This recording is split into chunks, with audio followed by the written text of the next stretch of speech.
welcome back to the Words from the Nerds podcast. I am joined once again by my boy Charlie, and we are here today to talk about The Boys Season 3. We're going to talk about each episode, 1, 2, and 3, because all 3 dropped last night, weirdly at 7. And that was actually something I wanted to, right before we get into everything, bring up with you was, do you like, because I know The Boys, I think they went off of UK's midnight. And Disney Plus and the Marvel and the Star Wars shows seem to go off of California times midnight. So I believe that's midnight for you. Yeah. And that's 2 a.m. for me. So I think The Boys went off of the UK's, which it's like it starts with a GMT time, and that was at 7 p.m. yesterday. So episodes came out pretty early compared to what we're used to with like Disney Plus and everything. So I guess I have 2 questions. I'll start with my first one, which is, do you like going off of the UK time zone? I found, to really enjoy it because I got to come home from work, watch all 3 episodes, and it was barely midnight. And so I was like, okay, cool. What do you think about that? I was actually super happy because I didn't know. And when you texted me that they were coming out, I was just chilling on my phone, and you said 8 minutes. I was like, bro, hold on. Because I wanted to rewatch the ending to season 2 or whatever. But yeah, me too. I didn't know what time zone they were going off of, so that's good to know that they were going off of the UK one. Yeah. But no, yeah, they came out like 5 o'clock my time, and I was super happy because I finished all 3 episodes just back to back, and I was done in like almost 8, like 7:30ish my time or something like that. So yeah, but I really enjoyed it. I mean, I can see how it wouldn't work for everybody though, because a lot of people thought that they weren't coming out until today, and I know a lot of people didn't watch it until today. Which I know that there was other stuff going on yesterday, like some influencers were at the Miss Marvel premiere and whatnot. But. Yeah, I saw a lot of that too. I'm in a group chat, and someone had just texted. They were like, "The Boys tomorrow, I can't wait."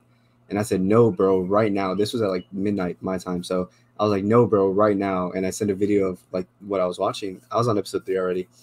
I was like, "No, like it's right now." I was like, "They came out at 7." And he was like, "Oh my god, okay, well now I have to watch them tomorrow, like first thing in the morning."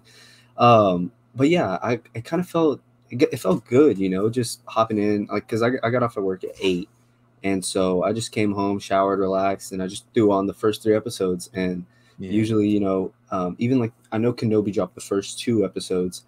So luckily they dropped them early, but I know when WandaVision came out was it last year? I was up until like 4 because I watched both of them, and then I watched people talking about them and breaking them down.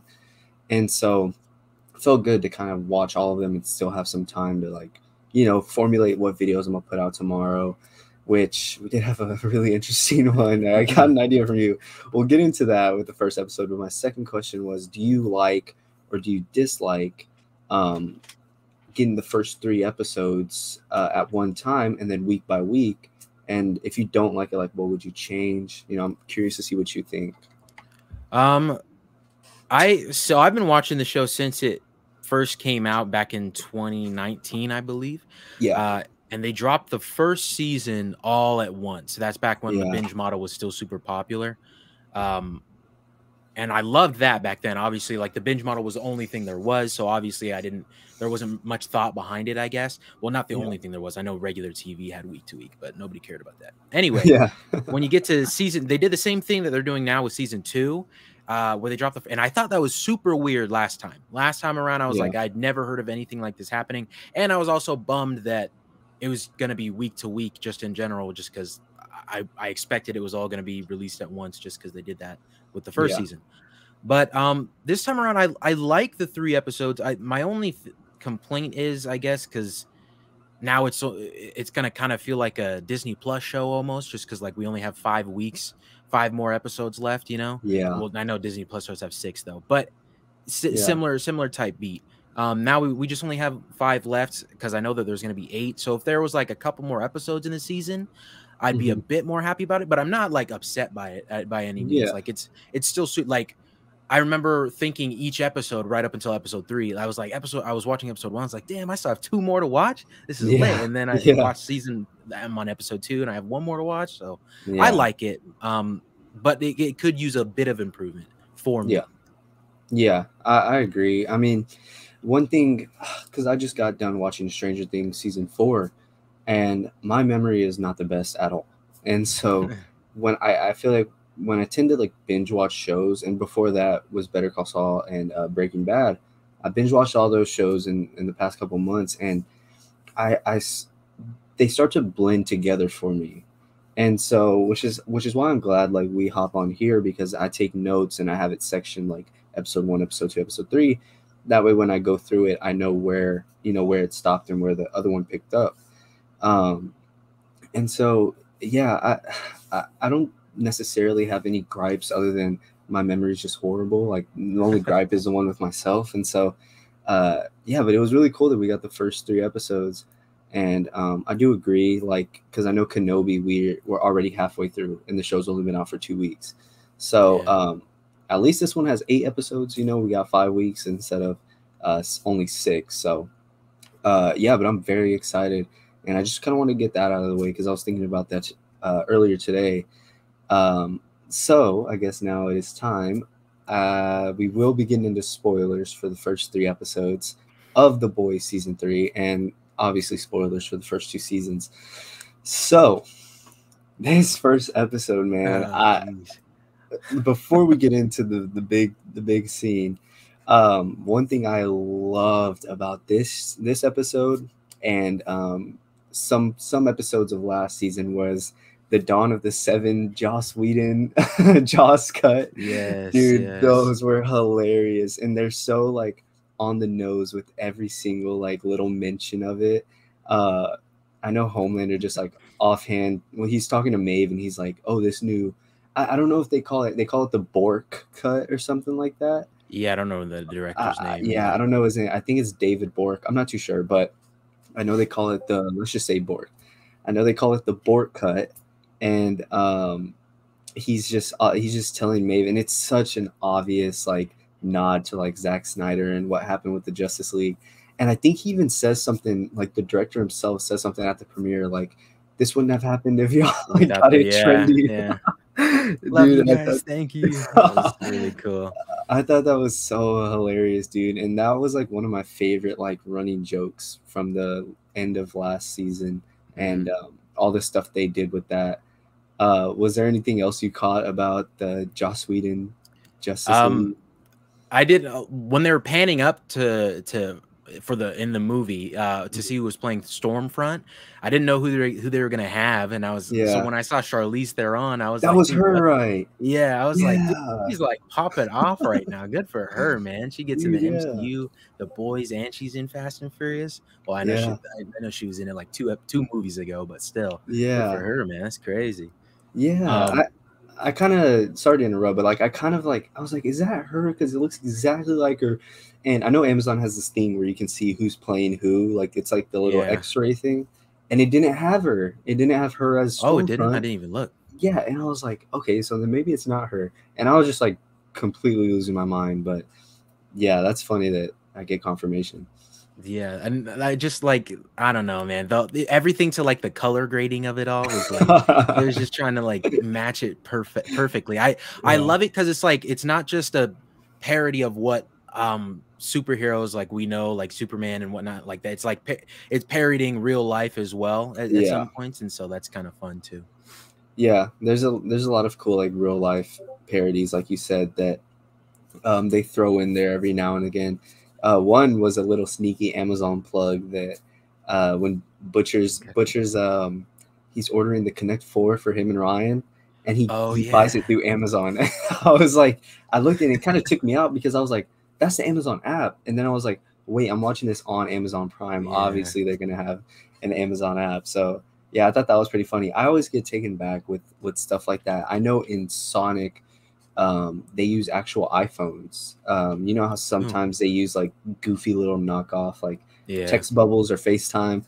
But in Sonic, they were actually using the iPhones. And so I always get taken back by that sometimes because it just makes the movie or show feel like real, not like they're using some WhatsApp or something. So I thought that was pretty funny that he was on Amazon. And then I was like, wait, I'm watching this on Amazon Prime, like obviously. But yeah, so you know, we kind of start off with them at the premiere and everything, and we're picking back up on Butcher and Ryan and everything that happened there. And then we see them track down a soup, and what reason is this? Just because they like, you know, going after the soups? I couldn't really pick up on why they needed him. I think they talk about I don't remember if it's in episode 2 or if it's this episode. It's probably this episode. Yeah. Maeve catches up with Butcher, and they meet up, and Maeve mentions that she's the one who put them on to the lead of Termite. Okay. I think his name is. Yeah. But I think they're just trying to stop like Soups from doing like bad publicity things. And so like him, what was Termite doing at the beginning of the party? Oh, he was okay. with like a little Barbie doll. Yeah, okay, I remember. Yeah, I think they're trying to stop Soups from doing like super bad stuff like that, and I think that's why they're doing it through the government and whatnot instead of. Okay. Yeah. That makes a lot more sense. Instead of going by like Butcher's old ways of getting covered in blood and guts, like Newman says. So that exactly ends up happening because we get a very weird scene. I don't know how much we can talk about it on here. If we can't, you know, if we go the whole show with like just dancing around it, you could go. It's like the first 15 minutes. Yeah. Let's just say Termite has like Ant-Man powers, right? He shrinks and goes into someone's body through a certain whatever, and sneezes and just grows, and the dude explodes from like the waist, and just, oh man, the gore in this season is just like they stepped it up a lot. But that's, imagine the Ant-Man Thanos thing. Imagine that meme just brought to life, just with the other opposite pole on the body. Oh man, yeah, just picture that. Even before, like, I don't have a problem with him like growing and blowing up, and most of the scenes like that, since I'm just so used to it in The Boys, like time I see like someone's head explode or something, I'm kind of just like, oh, like, you know. But what happened before and where he was going, entering in the body, oh my god, I didn't think they'd show all that, bro. Dude, yeah, it was kind of just like, I don't know, I had to like my face was just shrinking up. I was like, I thought like that when he got done with the Barbie, like outside of the party, and like he's unshrinks and he grows again, you get a shot of his, you know, thing. I thought that's all they were gonna show as far as that goes, and I was like, okay, that was a little testy. But then you okay, I didn't mean it both ways like that.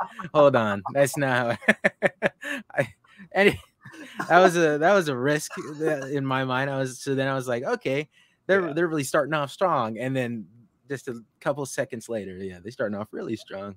Because I wasn't expecting to see full on male, you know, in this show. I don't know if they've ever done it before, and so I know they're all about like the shots with like the deep and Homelander every now and then. So I know that, but I didn't know they would go that far, and then to go even farther in the next scene. That was pretty crazy. It makes me worry about the hero gasm thing they got coming up. How much are they going to show for that then? If they're going this wild, that's crazy. Actually, hold on. In episode 1, I just thought of that. And all like everyone's other powers and stuff, kind of like that could, like, that's just, you know, the shrinking and entering in the body. Like, I'm pretty sure there's other like really soups in that universe that have crazier powers for crazier scenarios. So that, I wonder when that episode is. Did they never said anything about it, right? Like, what I don't think so. It's just I assume they're not going to save it for like the tail end. It'll probably be like halfway through, like episode 5 or something, I feel like. I'm like not looking forward to it, but I'm kind of like, I don't know, it's gonna be insane. I can't wait for that episode. And so we get the, you know, the shrink. I had it in here as, you know, and we're gonna get, I feel like you can't not get vulgar when talking about this show. Like, you just can't. So I had it as the shrink scene, and so that one was. I had it in all caps because you told me something about the first 15 minutes when I was still at work. I was like, how is the show? And you were like, this is insane. And I was like, okay, I'll wait. And I texted you. I was like, oh my God, what was that? And you're like, what'd you see, bro? And I was like, you know what I saw. You know what I saw. I started dying when you said that. I was like, God, holy shit, man. And I just sent like a Ant-Man meme of him doubling in size, and so, or like, you know, not doubling, but like growing huge. So, oh man, yeah, that was a trip. That was a really good way to start off the episode, in my opinion. Yeah. You kind of hook everyone in, and there's a ton of scenes in these next couple episodes that I think will get anybody hooked onto the show, or at least curious about it. I started watching it in 2019 as well. I was just chilling in my room, and my dad was like, "You should watch this new show on Amazon Prime." I was like, "Okay, I'll check it out." And like I said, like one of the first scenes is A-Train running through Huey's girlfriend, and just like, it's weird because you don't really think of that stuff when you think of like speedsters. Like, oh, what if they run into somebody? What if they just brush somebody's shoulder while going at super speed? Yeah, it could take their whole arm off. So I like how realistic it is, you know, and as in terms of like a superhero show. Yeah. So yeah, and then I guess after that we go to I have it down as just Homelander is like starting to slowly go insane. I can't remember what scene in particular. I might pull up my Amazon Prime right now just to kind of refresh my brain. That's what I'm doing. Yeah. Yeah. So I know we get to see some of that, some of him starting to go insane with like the press conferences he's going to and everything. And yeah, and how everyone's just so terrified of him. Like the Deep is just, every time he walks by him, he's just like, you know, sit up straight, hand on the head, saluting him, like, and you know, A-Train too. And it just goes to show like how dangerous this dude is. And yeah, I cannot wait to see him snap. I think that's going to be a huge part in the show. Yeah. Well, we'll touch on. I have some stuff about Homelander, but I think it happens in either episode 2 or episode 3. Well, there's some in this episode too I'm seeing right now. But just for where we're at right now, seeing Huey work with Victoria, I think her name is. Yeah. Now and like be like in a more powerful position than Butcher was in the past few seasons. It's kind of funny to see like Butcher has to come to Huey for authorization on stuff. Yeah, that was really cool. I didn't think, kind of fast forwarding towards the end and then back to here, that we were gonna Huey find out about her powers until later on in the season. Yeah, me too. But I kind of like how they kind of wrapped that loose end, technically, kind of like how they wrapped that up pretty quick, and in the first episode also, because now we get to see the consequences of that and how we go on about it instead of just kind of continuing on a plot line from season 2. So yeah, I thought that was really cool, and I honestly wasn't expecting to see that, you know, so fast. Yeah, especially not in the first episode. And I guess a bit more on the Homelander thing, what you're talking about, having to go to press meetings and stuff. That first scene, with him and Deep. And then he's like, how the hell did you get the spot before me? And then he just doesn't care about anything else. Deep's just like, yeah, man, you read my book, I'll send you more copies. Like, how did you get the spot before me? He's like, I don't know, man. I shouldn't have it though. Like, I'm nothing compared to you. Like, dude, that was like, oh my God. I was like, dude, this man is like, but the thing is, I understand everyone's fear. Oh, like, 100%. Like, you can't even really blame them. Like, obviously Deep is still a POS in his own way, but just like, oh my God, like you're afraid to do. And even later in this episode, with A-Train, he's just drinking a milkshake, and then Homelander's like, oh yeah, you're really putting on the calories, aren't you? He's like, I need 30,000 calories. That's when you ran. You don't run anymore. He calls him a fat every chance he gets, bro. And then, dude, he like, when he's walking away, A-Train's like, oh yeah. Like, what'd you say, dude? Yeah. Oh my God, I had straight chills. Dude. I can't, like, oh my God, I can't give this first episode was a fantastic way to start off the season. Man. Yeah, I didn't know if that A-Train milkshake scene was that early, or was in this episode. I couldn't really remember, but Yeah, dude, it was hilarious because Homelander is just like, it's not funny. It's not funny because it's funny. It's funny because it's like, oh my god, this dude has like no self awareness at all. Yeah. And yeah, like just seeing him just like completely body shame A-Train. I was just like, dude, relax. Like, Yeah. oh man, he was just like, yeah, he's just calling him a fat F, and we'll get into that later because he does it. Yeah, He does it again, and it's even worse that time. But I did want to say something I caught when they're talking about Stormfront and like her little cult, like the Storm Chasers. So this obviously is a nod to like Trump supporters, and like I guess I don't know, I don't dive into politics at all, Right, but exactly. like the QAnon, whatever, that type of stuff, because they made a name for her little group called the Storm Chasers, and I thought it was hilarious because I watched with subtitles on, and I thought it was so funny that it was just goes to show how on the nose and how meta this show is that the news reporter says that this group met on 4chan, and they had like a whole little meetup, and they're like, yo, we're not going to stand for this, and they did it all on 4chan, and I thought that was so funny because I know Invincible does it. Have you seen Invincible? Yeah, Obviously, love yeah, because I think we've talked about it before. They talk about Reddit in there. I think they're digging up Immortal's grave, and he's like, dude, Reddit said that if we get his skull, like and drink from it, we'll have immortal powers or something like that. And they nod. They're like, dude, but Reddit said that. And I thought it's just so funny how now this show's saying 4chan and all that. So, but yeah, speaking about that, we get confirmation that Stormfront did in fact survive the events of last season. Yeah, that was a shock to me. Well, I guess she was still wiggling around, which is something I forgot about. Yeah, me too. Like she was still somewhat motionful, I guess is that's not probably a word, but whatever. But yeah, I mean, I guess I shouldn't have expected anything less for Homelander to be holding her captive / taking care of her or whatever. And dude, that first scene, like, oh my god, like we're like, oh my god, she's still alive, and then just go right into the let me make you feel better. Like, oh my god. Yeah, bro. I was waiting for that. Not waiting for that scene, but I was waiting for you to bring that up because I thought that was so like just disgusting. Like I was like, crazy. Bro, and like the makeup, they did a great job with the makeup, by the way, like all her like wounds. But to see her in that state and him just like standing next to her, and I'm just like, oh no, it was rough.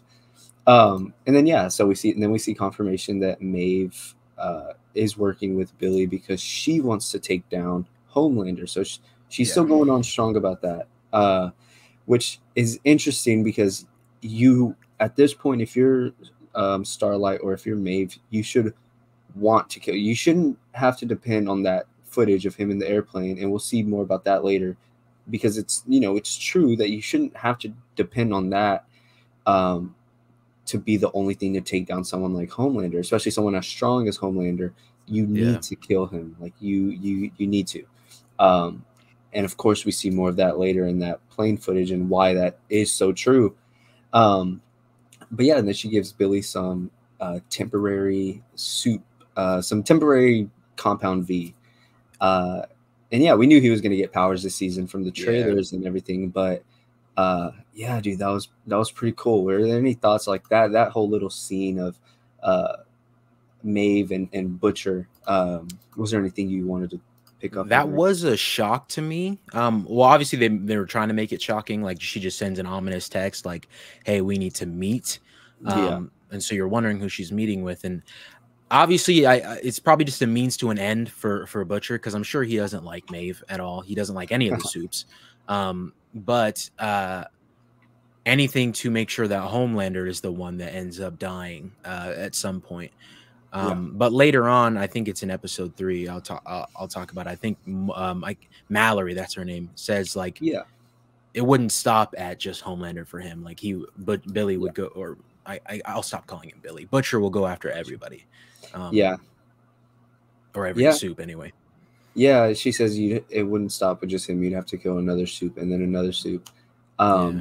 I don't know. I don't know how true do you think that is? Because I feel like, as far as we've seen, or as far as like I've kind of picked up on this, and I don't know if this is true or anything. It seems like Homelander is the most powerful soup out there. Like, I mean, he's Yeah. basically supposed to be this world's like Superman. Um, so I don't know. I don't know how true that is. Like, Yeah. like even if another soup tries to get that power back or tries to like get on the hierarchy that he's on or that level he's on, is he even powerful enough to not be taken down by someone else? So yeah, I don't know. Yeah, my thing is, because like it was a weird statement from her. I thought at first, because especially if you look at, I think it was at the end of this episode, or no, I think it was because it's whenever Huey tells him about Victoria. Mhm. Butcher is calling Huey and he's telling him that, like, you're right, my way doesn't work anymore, or something like that. So Butcher is willing to change. At that point, Yeah. he is. But then later, I think another point that adds to Mallory's point of like he wouldn't just stop at Homelander is like when he, in episode 2, when he ends up killing, what's his name, Gunpowder, I think his name is. Yeah, Gunpowder. Yeah. Yeah, and I think I don't want to like kind of totally take back my last statement, but I totally forgot about Newman and how powerful her powers are. So yeah, maybe you would have to. Maybe it wouldn't stop at just Homelander. I mean, he is like probably the most powerful suit, but we see there are others out there that are also working with Stan Edgar, and we'll get into that next episode. But as for this, after we leave off with the temporary Compound V, this was probably one of the most like shocking moments because we get I heard a whoosh, right? Like you get like a whoosh, and then so I thought it was A-Train, obviously, or someone like that, and I was like, okay. And we see freaking Homelander at Billy Butcher's house. That was insane, and I don't know. I didn't really know what to get from the dialogue once again. About like, did he want to team up, and then he was talking about like them fighting. I didn't really know what to get from that when Homelander's talking to Butcher in that scene. Yeah, it's obviously Homelander wants to find someone who's like him, and so his son is the closest thing to that. And but we all know that he can't do that, or else there's going to be two little Homelanders running around, which is another thing to me. Like, I don't know why Butcher, like, I get that it's hard for him probably to be dealing with I can't remember the kid's name. Ryan. Yeah. I get that it's probably hard for him to deal with it, but like I feel like you got to treat the kid with some compassion, man. Like otherwise he will grow up and we'll have another Homelander on our hands. Oh yeah. But I don't know. It just seemed like a very pointless thing for Homelander to do. Cause like I don't know. Do you think Billy's gonna, God damn it. Oh, sorry, Butcher. Do you think Butcher's gonna really give up where the kid is? And like, you could threaten him up and down, but I'm sure he cares more about what Becca would have wanted than his own life at this point. Yeah, for sure. Either way, that scene was very chilling, and I love any time that these two amazing actors get to share the screen in this show, because I don't think we barely got that in the first 2 seasons, except for like the last couple episodes, obviously, of season 2, and then that last shocking cliffhanger of season 1. So yeah, anytime getting to see these two share the screen in the same scene is very cool, because they're both amazing actors. And I'll just go on the record saying here that if they were going to cast anyone for the MCU as Wolverine, definitely cast Carl Urban as the MCU Wolverine. If that's the route you're going to go, I think that's your best bet. He is an amazing actor, and he just has the look, But yeah, so we move on to Mother's Milk, and we see him piecing together a bunch of what I took as Soldier Boy targeting minorities, basically. And that scene was rough. We haven't even got to meet Soldier Boy, and I'm already like getting a sense of where they're going with this. So Yeah, and spoiler alert, we don't get any Jensen Ackles in our time period, at least the story's time period. For the first 3 episodes, I thought for sure the third episode we were going to bring him in, and Right. that was kind of where we're going to leave it off. But yeah, so yeah, we get to see a little bit of that, and then the big final scene, Victoria Newman just absolutely blowing some dude's body parts off one by one. That was a treat. It was so gruesome also. That was interesting to me because I like, you assume that her powers only work with the head, or at least I did. Yeah. But I guess she could just target any body part and it'll just spontaneously explode. Yeah. So that was but it looks like it all has to do with her eyes though, which is an interesting thing. Both for her character and for like that scene in particular, for them to show us. Yeah. I don't know what happened to that guy. Obviously they used to be friends, but I don't know if they were both just like maybe in those type of, I can't remember, like just abandoned kid homes, like orphan homes or whatever, abandoned super kid homes. Maybe they were friends, which I do think also, I don't know. Did you watch the animated Diabolical show? No. Yeah, no, okay. I didn't get to. Okay. I never got around to it. There's only one episode that's actually canon. Oh wow. And it's the last episode. So if you ever want to watch any of them, you can just watch that one. Okay. It's kind of like a prequel episode to everything that's happened. But in that show, just to like, for very light spoilers for that show, there is a home where like abandoned kids with superpowers are put. And so I thought that was a cool little nod to that. Wow. And so I assume that's where they probably met, but that was a cool fight. I guess that guy probably only has super strength or something, but yeah. what was even his powers? Yeah, it just seemed like he pushed her real hard. Yeah. Yeah. And so that wraps up episode 1. I enjoyed it, dude. It was a ride. Like, this show, it's not fast paced, but it feels fast paced with everything that happens and all the crazy moments that happen. And yeah, if that was just the first one, in that moment, I was like, man, I can't wait. I got 2 more episodes of this. I cannot wait to get into it. So just like I can't wait to get into this second episode right now, breaking it down. So yeah, was there any other thoughts on episode 1 you wanted to kind of leave us off with? I don't think so. You already touched on the fact that Huey's finding out super quickly. I like that instead of just dragging it out. And actually, the one more thing I did want to say, you did bring up a good point, because the past 2 seasons, Butcher and Homelander, like, they didn't meet until like the very end of the season. So that's actually a really good point.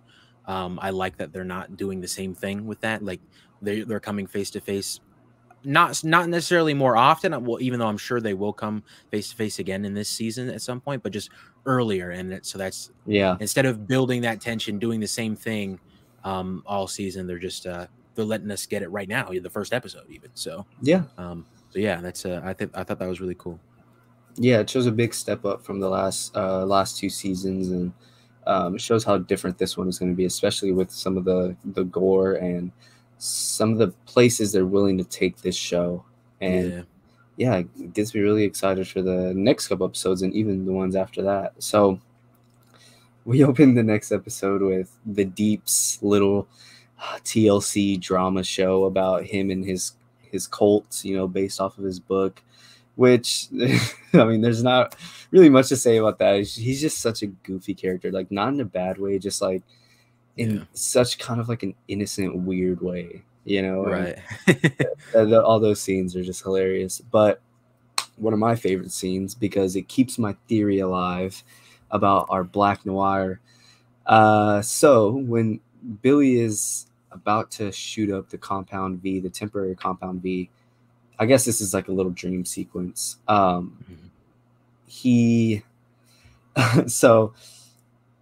I'm blanking right now. Homelander's on the TV, right? He's on the TV promoting something or doing a commercial for his birthday, I think. Yeah. And Billy starts to kind of hear Homelander talking to him through the TV. But before that, he's saying, I'm going to be joined by so-and-so. I'm going to be joined by, this. He says, and I'll be joined by my dear friend, Black Noir.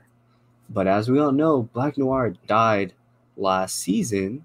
if if we can assume that he died right by getting death by almond joy, I'll say. But if he's dead, how is he still joining Homelander for whatever Homelander has coming up? Because and that's because I don't think Homelander knew that he died from the almond joy. Yeah. So I don't know how is Black Noir all of a sudden still with us? Yeah, just fine. Yeah. Yeah. Okay. Keeps my theory alive. That was such a good shock because I was like, oh yeah, it's keeping my theory alive that by the end of the season we're gonna get to see Black Noir back, but this time he'll be a Homelander clone, and some of the stuff that we might see Homelander do, we might just chalk it up to being Homelander, but it could really be Black Noir. We'll see. That could be a little thing we keep an eye out for while we break down this season. But anyways, we get Butcher on the phone or on a Zoom call with Ryan, kind of chopping it up with him, and it's very kind of like heartbreaking how he kind of snaps at him, and it does show what's to come in, like, I believe episode 3. But it shows him kind of starting to get annoyed, but it's just nature of the work line he's in, killing these soups and everything he has to deal with. But we get that right before he has some visions and dreams of taking the Compound V. So very interesting opening 3 minutes.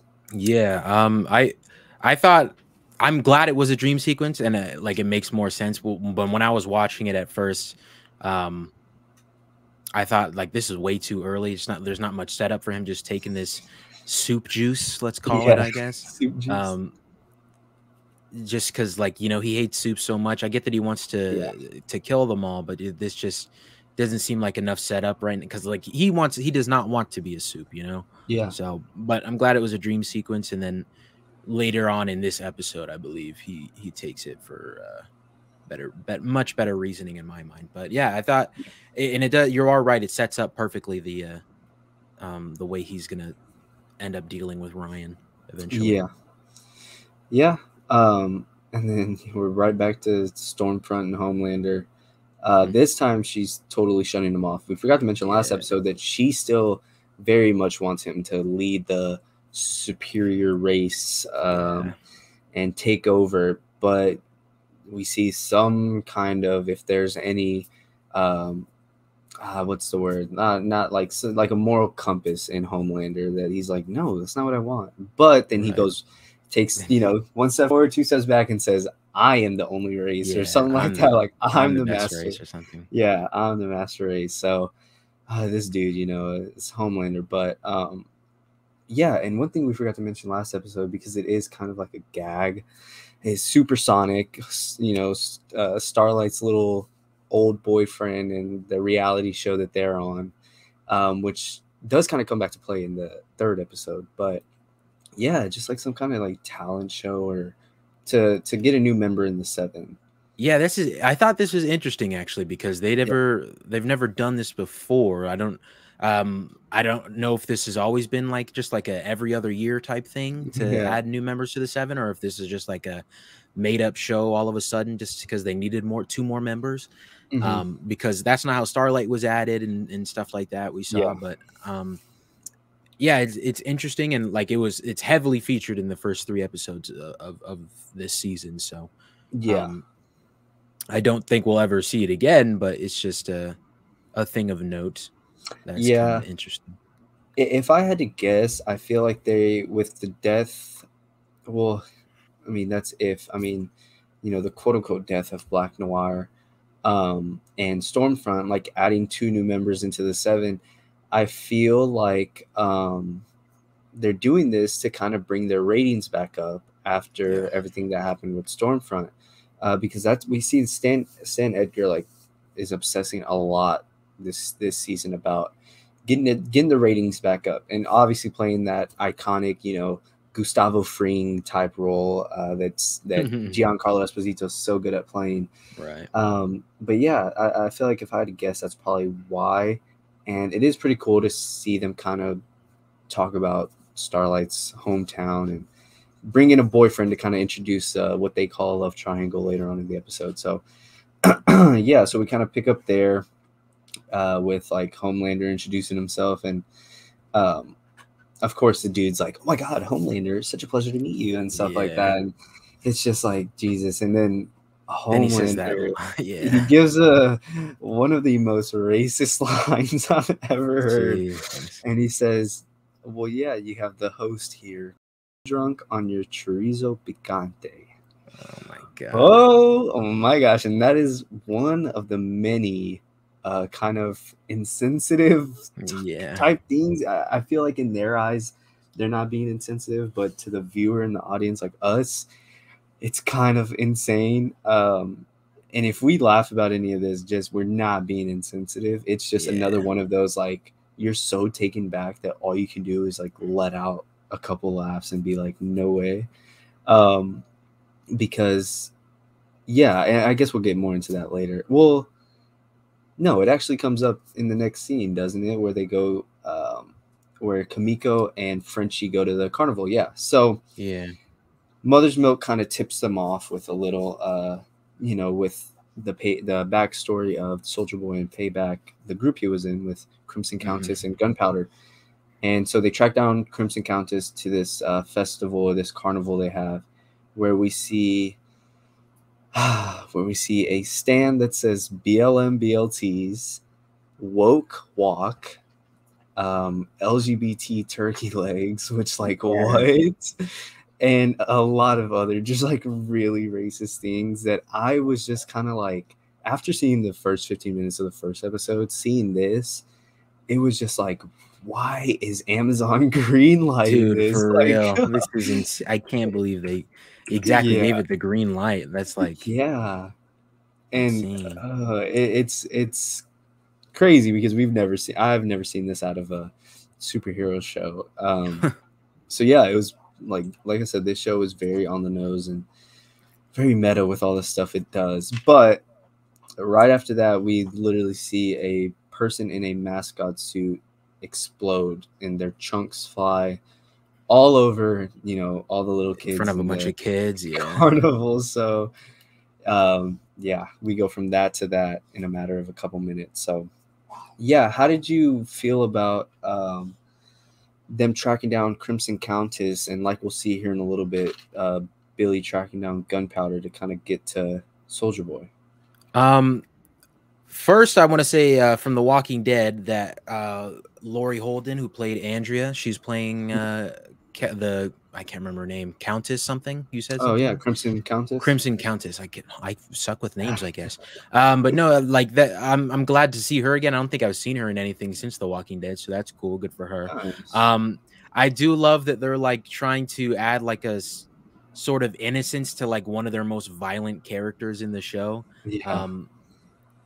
She loves her singing and whatnot, and she's a really big fan. She doesn't really want to be doing what she's doing to this to Crimson Countess right now, but like they have to for the mission.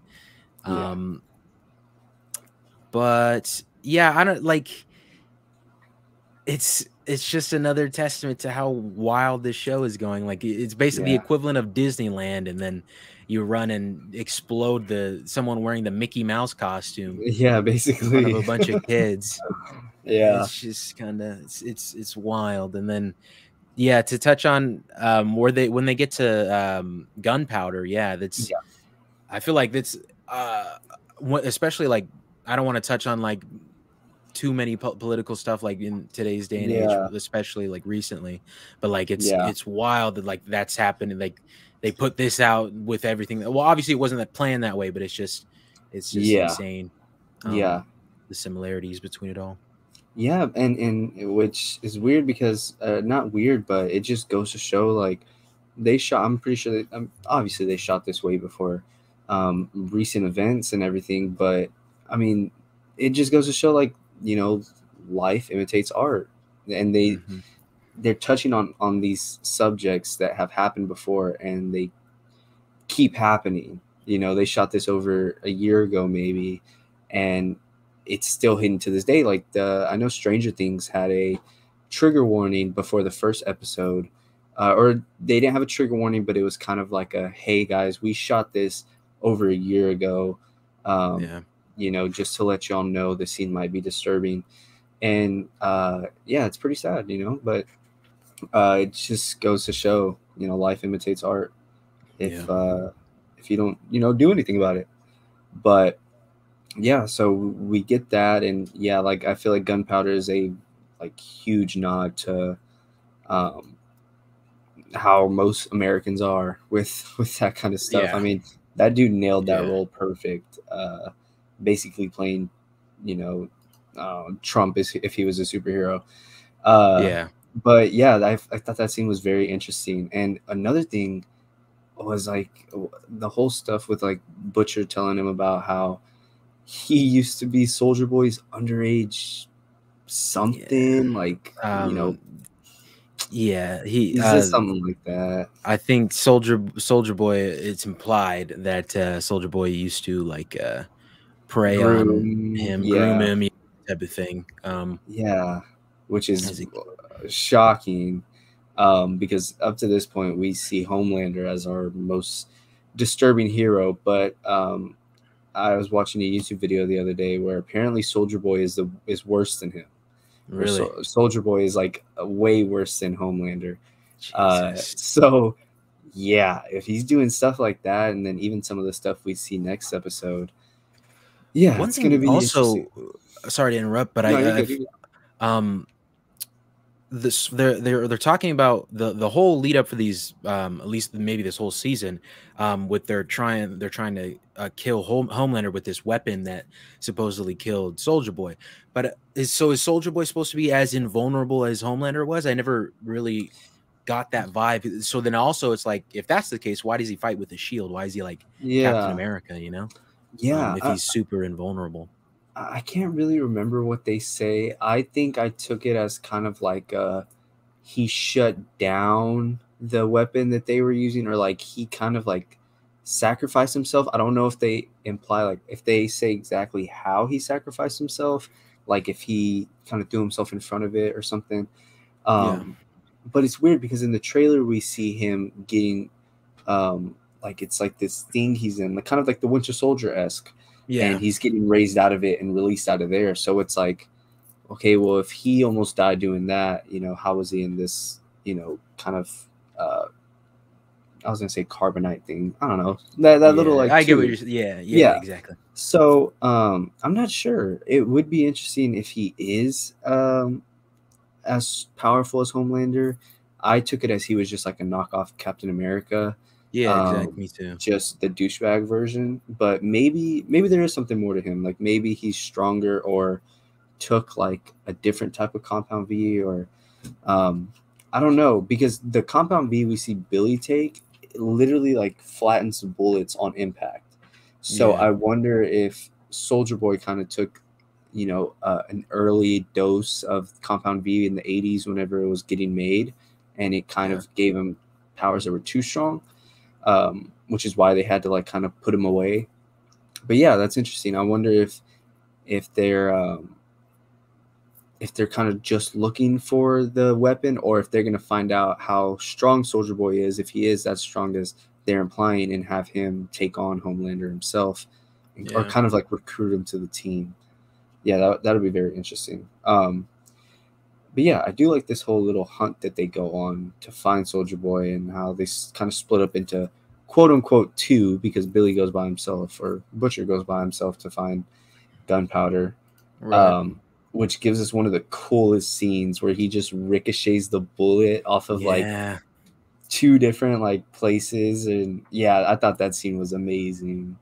That was super, super cool. Yeah, I thought for a second when they first slowed it down, I thought he was like curving the bullet, because I was wondering what this guy's powers were. Yeah. And so I thought it was like Wanted, that movie. And then you see it. It's even cooler, I think, just the way he just bounces everything, the bounce of the bullet off of like center blocks and cars and stuff. And, so yeah, that was pretty cool. Also, I wanted to touch on the fact that Victoria is basically Stan Edgar's daughter. Yeah, almost, kind of like adopted daughter. Yeah, I was scrolling through this, but I realized we were already talking about gunpowder, so I was like, I'll have to go back to that. But yeah, so I guess Stan Edgar picked her up from the Red River, I guess daycare, if you would like to call it that. Yeah, sure.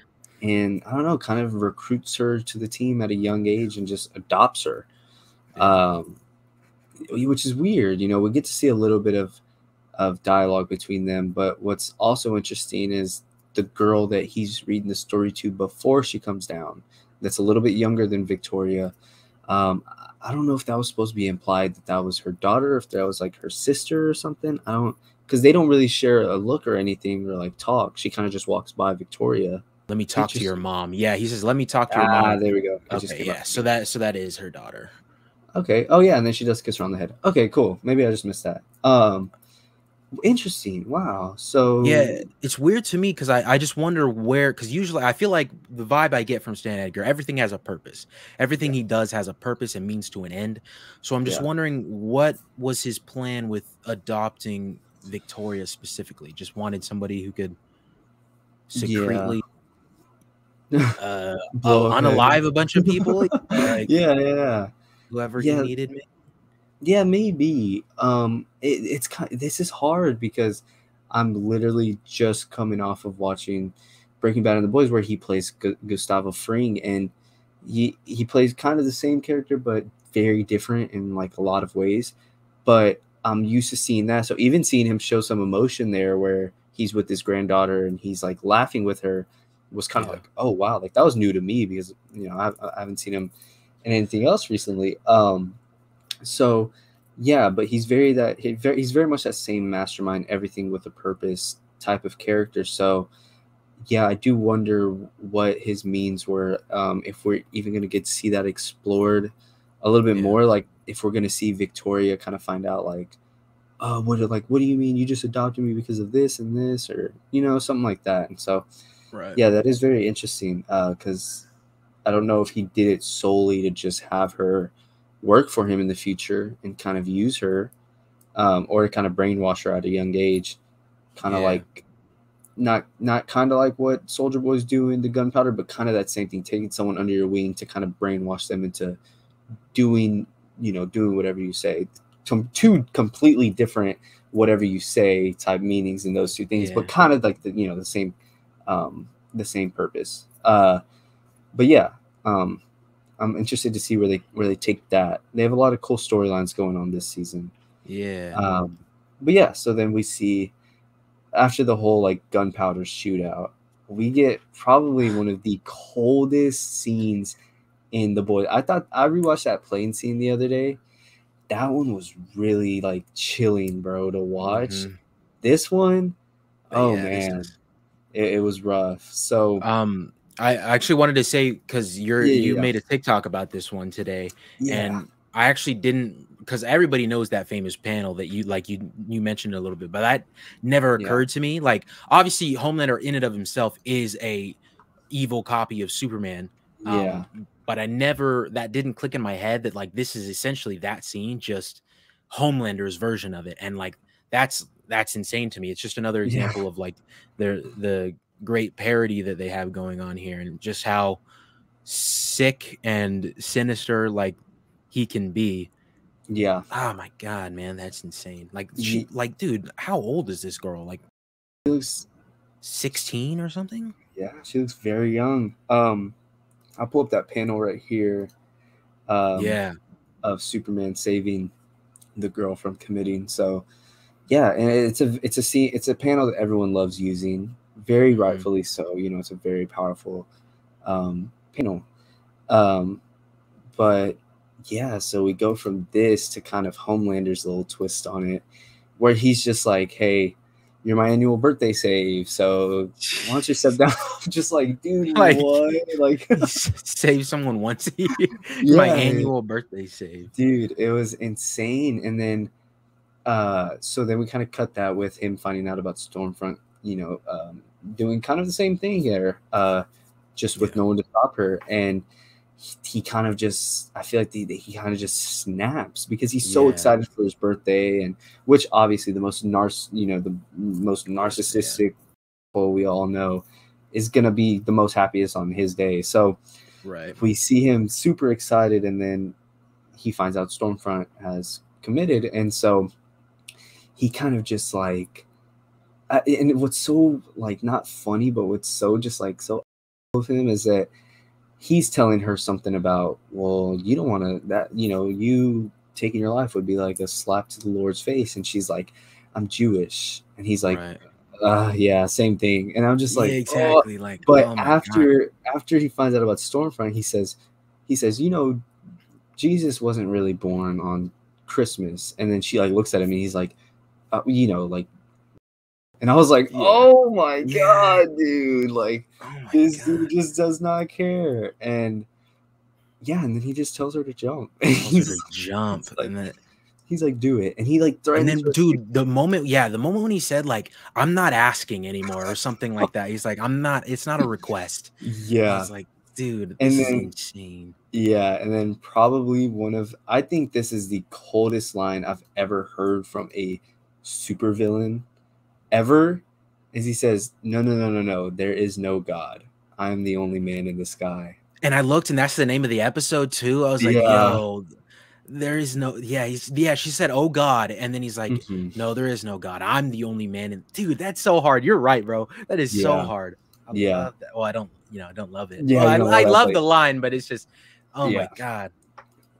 That's crazy. Yeah. And then he even tells the girl, he says, how is it? And then he's talking about Stormfront in the next line, but he tells her, he says, how is it fair that you get saved when a perfect God has to die? And then that's when he tells her, he's like, you know what? I want you to jump. And she's like, no. He's like, no, I'm not asking you. I'm telling you to. It was brutal, dude. Yeah, he says, I'm not suggesting anymore. And then his smile just drops and he says, jump. Oh man, yeah, that was one of the craziest sequences and scenes in a superhero show I've ever watched. And yeah, I think, dude, that's like the most menacing line I've ever heard. There is no God. I'm the only one in the sky. It truly shows, like, dude, he thinks he can play God in this universe, and it's absolutely chilling. So yeah, we fast forward to Mother's Milk kind of having a breakdown. He's letting this Soldier Boy stuff kind of get to him, and we'll see more of that next episode about why he cares so much about this case in particular. And then so I believe they all get back together, or is this next episode? Yeah, it's the next episode, because right here we see Huey and Butcher have one of their very few like serious heart-to-hearts. And yeah, after seeing Butcher watch the Lego video that Ryan made, which was an awesome video. Yeah. But after seeing that, he kind of just thinks like, you know, maybe I am the problem. You know, maybe I should just let everyone be happy. So he calls Huey and he tells him, and Huey says, Victoria Newman is a soup, and he says, we have to, you know, we're gonna have to play by your rules. And that's when they don't show it, but Billy looks to his side, and Huey's like, are you still there? Are you still there? And then we cut to Homelander touching the blood of Stormfront where she passed away. And then we get, that was, for me, that was on the level of like last season when he's like drinking the milk or something. Oh yeah. I'm kind of excited because I know there's a shot in the scene where he's milking a cow. So I'm not excited, but I am excited to get back to the twisted stuff of Homelander, but the milk stuff is just like kind of weird. Genuinely cringy. Yeah. So yeah, and then Billy hears Huey talk about, we need to do this our way, and he goes and meets up with Gunpowder, this time taking the Compound V and absolutely obliterating this man's face and slicing his brain in half with his eye lasers. So why and maybe I just missed something. I didn't have a chance to rewatch the episodes today or anything, so maybe I just missed this, but he does tell Gunpowder like, no, like, thank you, like basically like, thank you for the information, but you still deserve to die for what you've done. I mean, what was it, what was that? I think he said you are what you are still, or something like that. Yeah. You are what you are still. And then so he just starts beating to death. Yeah, like why? Is it? I guess now that I'm saying it out loud, is it because he's a soup? So he's like, you are what you are still, and has to kill a Soup. Okay. But man, he does it in the most brutal way possible. Yeah, he said it don't change what you are. So what you are. Okay. Yeah. So I think Butcher at this point he's been burned so many times. He wants every single Soup possible to die. Yeah. And then we get one of the hardest scenes in the episode. I mean, Homelander shined with his with the whole like rooftop dialogue, and then his final speech on live TV where he just says, I can do whatever I want. Like, I'm tired of, I'm not y'all. Y'all aren't the hero. Like, I'm the hero. And just, snapping as good as he does. And we just leave it on that. And I love this. Yeah, he says, you are not the real heroes. And that was insane. I love the way the camera kind of like, I'll see if I can maybe pull it up on here, because I love the way they shot this scene in particular. And like, I think this is a scene they ended on too, because it's just so, let me share it because it'll black it out. It's the very last shot where like the camera's behind him, and you just see the last, you just see like the light glaring. The stage light or whatever. Yeah, the stage light, and it's such a cool scene, and that's how we end episode 2. This is also right before that, when Homelander's going out on stage. That's when he calls A-Train a fat F again. Oh yeah, and then that scene, bro. He's like, man, I can see your girdle, you disgusting fat F. I was like, oh man, and it hurts even more because A-Train's like, what's up, man? Happy birthday. He's like, oh, thank you. And then he brings him in, and he's like, I can see your girdle, you disgusting fat F. Oh man, it's brutal. And then A-Train's smile just like drops. Yeah. Dude, also A-Train in his new suit as well, because he's trying to stay relevant or whatever. And then you see how he's like later on, or I guess in this next episode, we can kind of get into it a little bit. He's like, dude, I'm Michael Jordan. I'm not Malcolm X, while literally wearing the suit.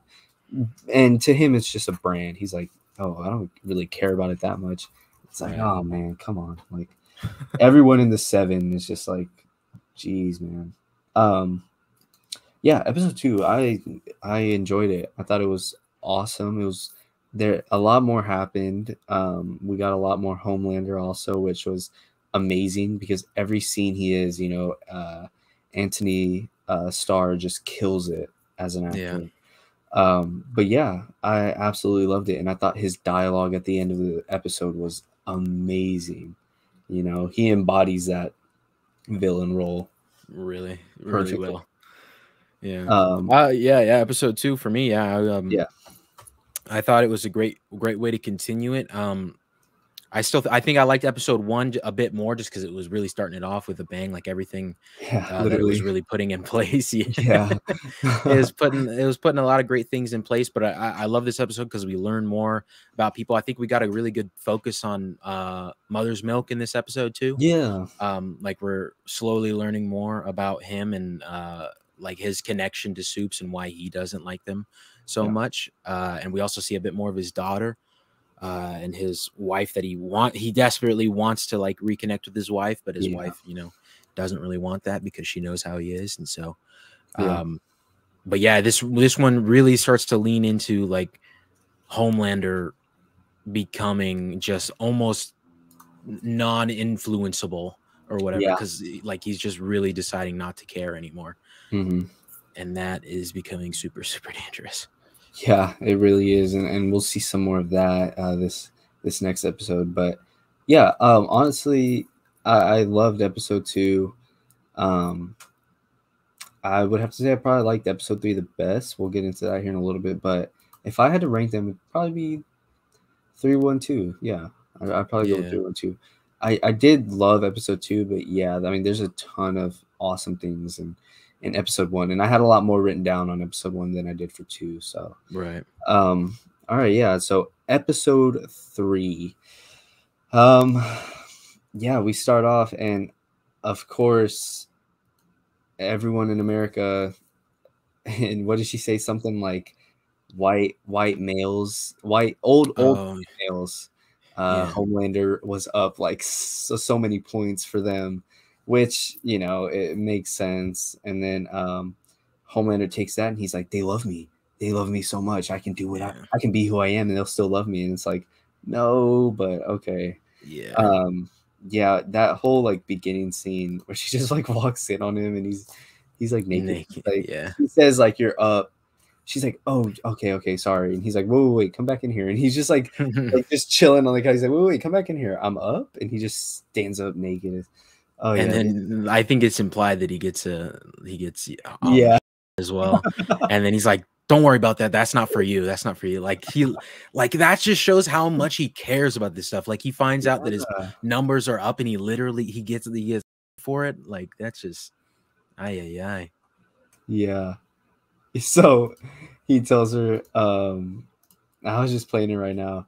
And she's talking to him, and then she sees it and she stops. She looks down and she stops. And he's like, keep going, Ashley, don't stop. And she's like, oh, I'm sorry, sir. And he's like, what? And then he looks down and he's like, oh, that's got nothing to do with you. I was like, damn, dude. Like, sheesh, bro. He's just like, don't worry, that has nothing to do with you at all. Oh yeah, this man. I mean, every scene with him is just like you don't know what to expect, bro. Like you don't know what crazy thing is gonna happen next with him. And him getting a hard on for being up so many points with old white dudes. It's oh well, you know, that's Homelander. Right. But yeah, then right after this we get the boys back. I think it's the first time they've all been in the same room all season.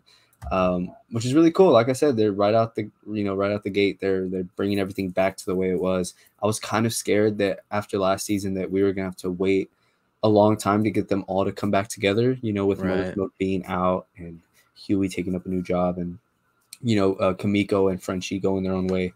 But yeah, we're all back together in the third episode. Yeah. So I thought it was awesome, and it made me so happy. And it made me happy to see Huey be willing to break his arm just to go out with them, and how proud of him they were. You know, they were like, oh, okay, Huey. Huey can take some pain now. Okay, yeah. I thought that was super. I love how Mother's Milk was like, wait, break it down there. It's clean break, no permanent damage. Yeah. Oh, dude, just seeing that bone break, like, yeah. And just hearing him scream. Yeah, but that was a really cool scene. It was fun seeing them all back together, and I don't know, Billy seemed a lot more relaxed in this shot, and I wonder if that's just because he felt so good after killing that soup, because he hasn't killed a soup until then, right? And so that moment, I think it's this season at least. Yeah. So a while. I feel like it was kind of like he took a hit of the back of that life of killing relapsed or whatever. Yeah, back in it. So and then we see some more like just horribly racist moments with the PR team being like, oh, we think you should take this person because this and this and this, and oh dude, and then they say that one thing about that one girl and they're like, yeah, like she's very body positive but still, and I'm just like, like what the hell. And then like Ashley, the like main girl who was talking to Homelander in the opening scene, says about the girl with the I always mess up the pronunciation. Is it hijab? How do you say? Is it hijab or is it hijab? I don't want to say it wrong either. Yeah, but you guys know what we're talking about. So talking about her, and then Ashley's like, yeah, but she's from Afghanistan, and then Starlight's like, actually, she's from Europe London or something. Europe, London, something like that. And then just like she's rattling off everything about this woman, and then it just shows so how little messed they care. up. They like have no self-awareness. It seems like. I thought that scene was it wasn't funny because she was being racist, but the way she was kind of trying to dance around it, and she's like, you're trying to dance around being racist, but you've already said too much. You can't go back. She's like, isn't she from Afghan? And then it cuts to Starlight, and then she finishes saying, is Stan? Like, like she didn't know how to say it, and it's just like, oh man, like these people. But yeah, and then they're talking about who they want to pick for the next reality show. I really could care less about that reality. It's just so corny to me. One thing Yeah. I do like though is the superhero themed stuff. Like it always feels like an Easter egg to me. Like I think they were talking about the different TV channels, and they were saying like instead of Telemundo, they said Voltamundo, and like VSPN, and they even had a VS4 as a game when they're Oh, really? showing he's showing A-Train's like, oh, look at this game that we can, play, or look at this I game didn't we see could that. pitch. And they said VS4. So, yeah, I always like those little Easter eggs. VS4. Yeah, I was surprised you weren't going to say, yeah, you didn't I didn't remember catch it. that. 'Cause I know you're Yeah. a big video game guy. I was like, oh, Yeah. I immediately thought of you when I saw VS4. I was like, oh, I wonder if he's going to review that game. The, I didn't even catch that. That's A-Train's, cool. yeah, A-Train going back to his roots. Yeah, and so we get Frenchie meeting back with Nina, which I totally forgot about this whole storyline. Me And then I too. realized that this was the same group of people that Kimiko ripped that dude's face off of last season. Yeah. And I remember when that was the craziest thing we saw, like back in the For good old real. days before we got some shrink scenes. Oh my god. Yeah, I remember those days. But yeah, I totally forgot about this group. And yeah, I was meaning to rewatch at least some of the episodes of the season or something to kind of refresh my mind, but I didn't realize how fast it was coming out, and especially with like Kenobi and everything that dropped recently, it completely slipped my mind. So Yeah. I can't really say a whole bunch on this scene, just other than I know it was like a lot of drug stuff, obviously, like with heroin and stuff. But we do get back to that later. So we find out through Gunpowder in the last episode that Payback, which is the group that Soldier Boy and all them were working for, or were a part of, was actually working under Mallory. Yeah. I forget her first name, but I forget as well. I forget. So they were actually working under Mallory, and so Billy decides to take the team to go investigate. We get two very quick scenes, one of Supersonic and Starlight, and then one of A-Train and his brother. And I guess at this point, it's fair. I feel really bad for A-Train because he knows if he tries to run, he has a 50-50 chance of surviving, but he can't tell anybody that because then they'll basically just kick him to the curb. Yeah, and he'll exactly. have nothing at all. So that scene really did make me feel for A-Train.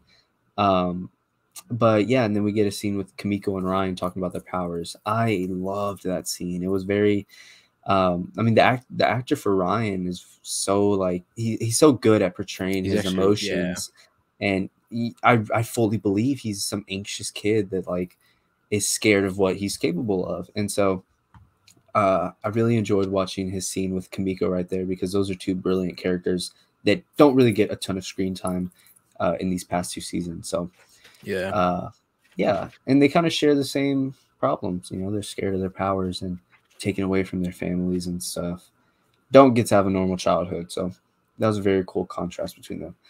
So then we get to probably my favorite parts of this episode is the flashbacks. I just want to say, starting off, the actors they got for the young versions of these two characters were amazing, bro. That's what I said about the guy who they got for Stan. Spot on, dude. That was absolutely perfect. Like every mannerism, everything, just the way, like the little stops between his words sometimes, and the way he pronunciates them, absolutely perfect. Yeah, and even the one for Mallory, Grace, I think that's her name, Grace Mallory. If it isn't, I'm just gonna go throughout the whole episode calling her Grace. But yeah, Grace Mallory, dude. Even the actor they got for her, so as stern, yeah, like just as stern as she is, yeah. And she's just so like, yeah, stern, just strict, like on top of her stuff. And that the actor that played her amazing.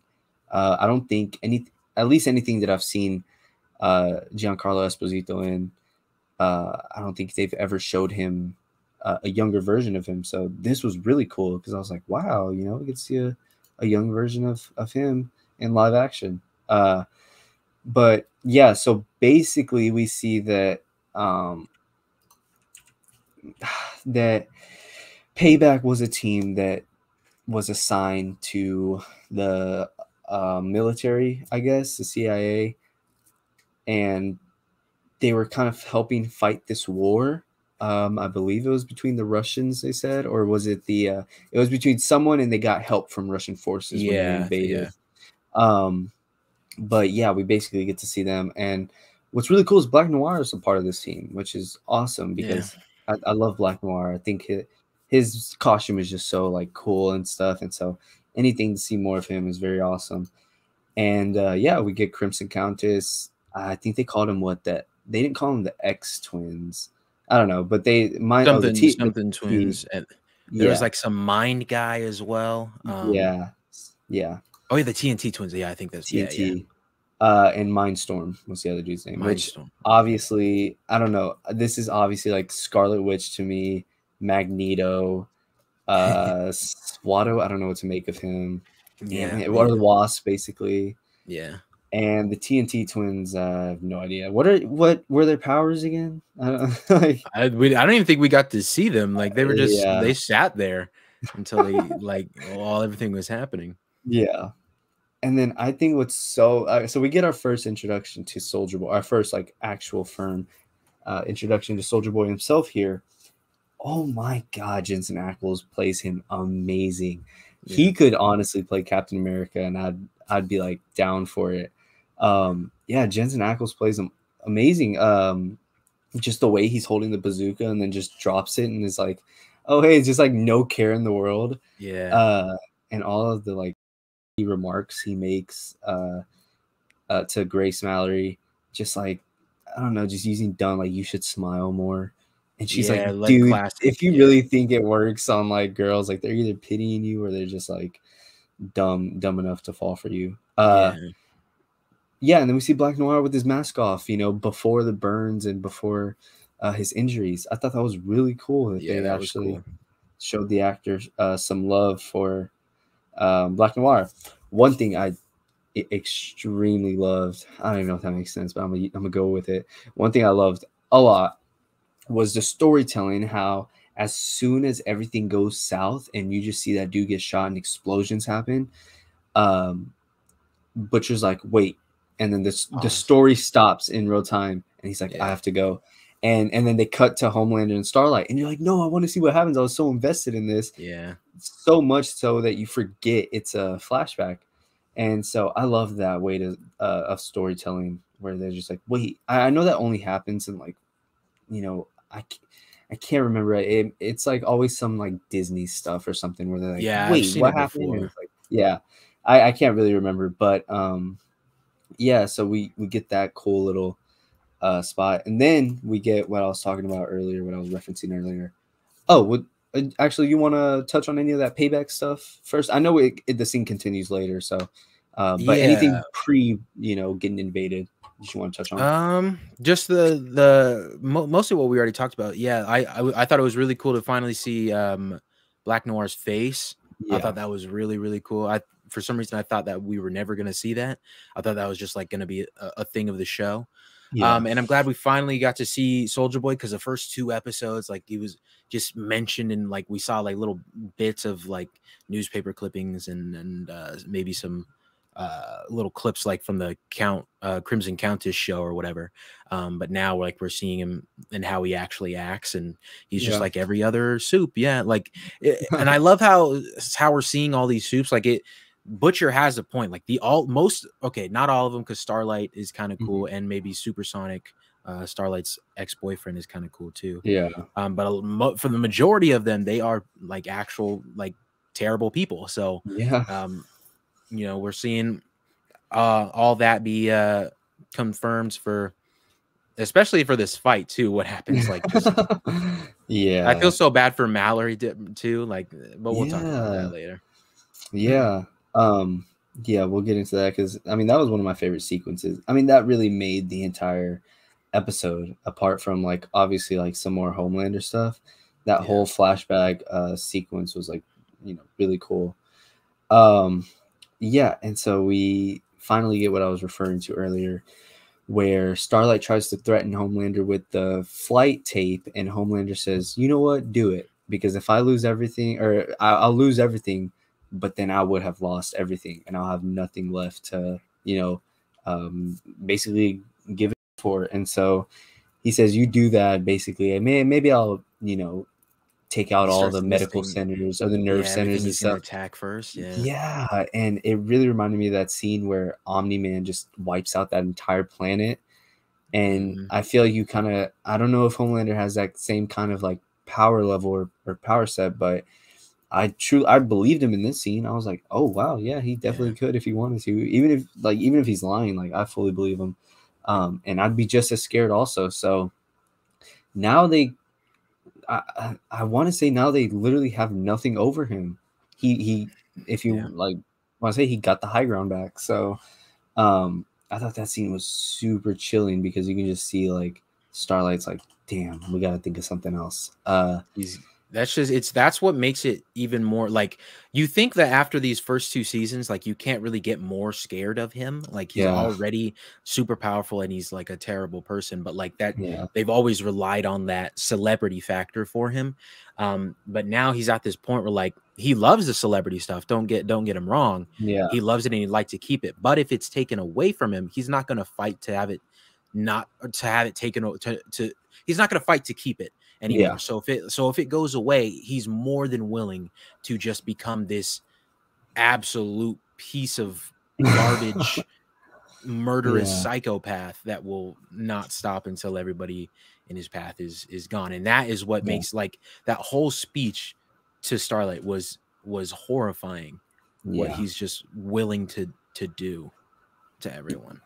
Yeah, it really shows just how like how close he is to just completely going off the deep end. And you know, speaking of deep, we cut to him and his wife, but was that really the main focus here for him? Because they get into it, have some intercourse, but the way he's facing a fish tank to where this octopus is just flashing him. And all the suction cups, and he's like, what does he say? Well, he says something. He's like, oh man, he says, are you gonna with your arms? And she's like, what? My arms? And then he finishes and she's just kind of like, okay, like I know what was going on here.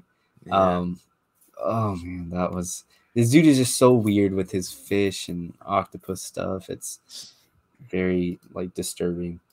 I think this lends to later in this episode when she like texts him, eat the squid, like she like might be like a little bit of like anger at him towards like this scene right here. He's like, yeah, you're gonna eat that motherfucking thing.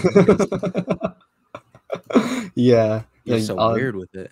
That octopus you were looking at earlier, yeah, she was probably on. I honestly feel like Homelander is gonna, I feel like in one of these next episodes she's gonna have an affair with Homelander. You think his wife will? Yeah. Oh, okay. I think 100%, because I mean there was ways like when Homelander was talking to him, like obviously we know that he's like I don't know how to explain it. Like Homelander's obviously not as sympathetic as he's trying to come off as, and the Deep is fully eating it up because he's just like yes sir to him. But while Homelander's talking to the Deep and stuff, his wife is just kind of like staring at him smiling. And it's just kind of weird. And then how she texts him, she's like, just eat the fucking octopus.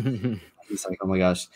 But so then we cut, like Billy's having trouble with his powers, and you know Ryan's kind of pressuring him. And then Starlight breaks down the news to Huey, and Huey's just gone full on butcher mode right here. And he's like, no, you're gonna have to commit to the act. I'm tired of losing.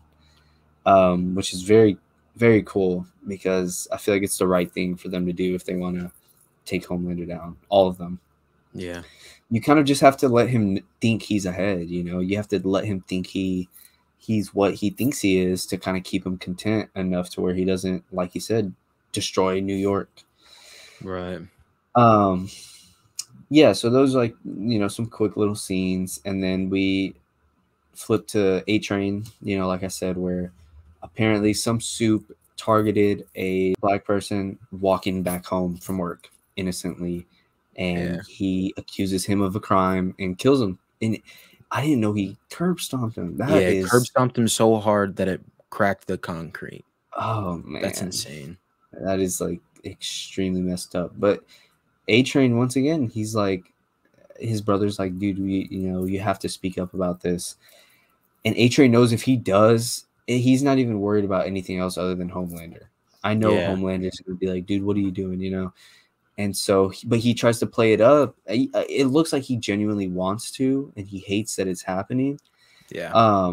But he tells him he has to play it off, and he can't say, oh, but yeah, Homelander's going to kill me if I do, because he wants to. They all have kind of this like ego to them, to where they're like, no, I want to play it up and show that like I'm my own person. And so he tells him he has to just play it off and say, I'm Michael Jordan. I'm not Malcolm X. And his brother just kind of looks at him. And I was just like, man, A-Train. All right. So, Jesus, man. So Frenchie gets kidnapped. And that scene's pretty quick because immediately we cut to Billy and Ryan. And Ryan, dude, this man might be way stronger than Homelander. He tells him, I can hear your heartbeat. It's not right. And your blood smells funny. Your blood smells funny. Yeah. It smells different. Like, what? Dude, he can smell his blood? You know how OP that makes him? That's man. Crazy. But, Butcher brushes it off, and then we get back into the flashback scenes. Man, these...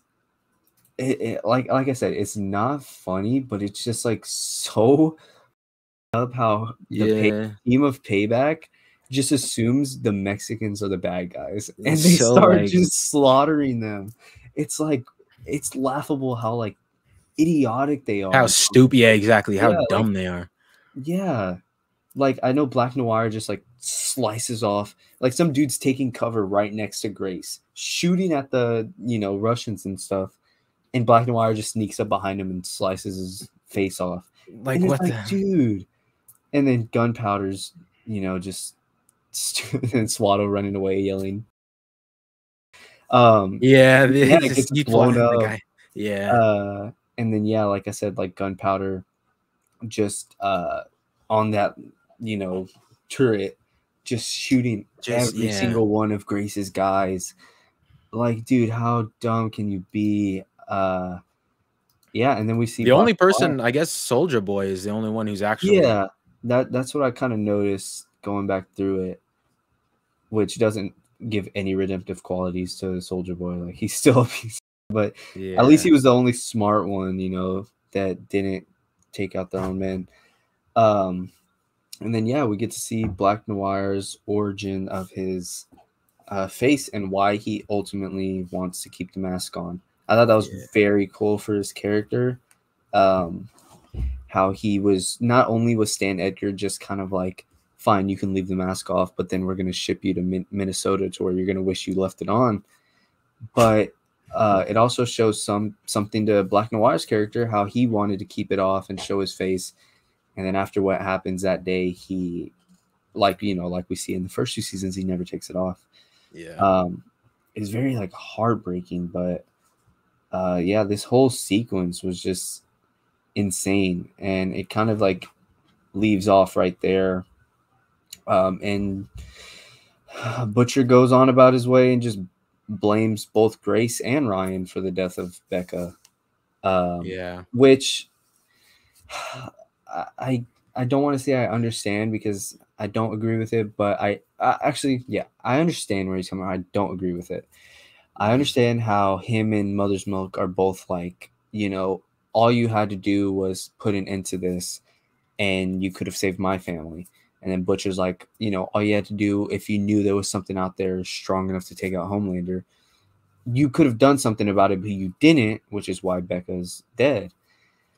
I don't like the way he goes about treating Ryan afterwards. I mean, what did Ryan even do to Becca except just be born, Like, I know like Ryan obviously didn't want to, kill his mom. It sucks. He did kill her in season 2. He like his heat vision or whatever just like did a giant blast instead of one just straight line. And so I don't know if like Butcher was just pissed at this moment, so he's just saying things, or if like I know that the compound V, the V24 or whatever it is messing them up, the soup juice. Yeah. So like either way, there's no excuse. Like this kid doesn't want to be constantly reminded that he's responsible for his mom dying, you know? He loved his mom and his mom loved him, you know? So yeah, I actually completely forgot that he accidentally killed her in the last episode. Yeah, that makes a lot more sense now.